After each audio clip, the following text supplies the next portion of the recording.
அக்கா சாப்பிட என்ன இருக்கு? ரொட்டி தான் இருக்கு.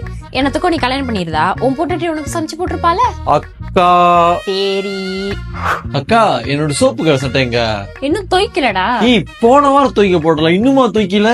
டேய் வேற சட்டை போடுடா, எப்பா பார்த்தாலும் அதே சட்டையை போட்டுக்கிட்டு.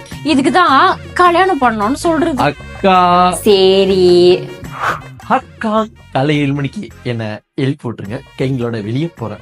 7 மணியா? வாய்ப்பே இல்ல, நானே 2 மணிக்கு தான் எந்திரிப்பேன். நீ அளவு வச்சு எந்திரிப்போ. அதுக்குதான். அக்கா தயவு செஞ்சு கல்யாணத்தை பத்தி பேசாத. நானே கல்யாணம் பிடிக்காம அடிக்கடி கல்யாணம் வேணாம்னு சொல்றேன். பொண்ணுங்க எங்கக்கா போவேன்? டேய் அதான் இருக்க டும்பு மேட்ரிமோனி, நீ ரிஜிஸ்டர் பண்ண மட்டும் போதும். அதுல நிறைய பொண்ணுங்க இருப்பாங்க, பையனுங்க இருப்பாங்க. உனக்கு கண்டிப்பா பொண்ணுங்க தானே தேவை. சோ நீ சர்ச் பண்ணி பார்த்தாலே போதும், உனக்கு பிடிச்சமான லைக் பண்ண நீ தேடலாம். அப்போ என்ன மாதிரி 90 கிட்ஸ் வாடுறதுக்கு ஒரு நல்ல வாய்ப்புன்னு. இப்போ போய் நான் ரெஜிஸ்டர் பண்ணிடுறேன்.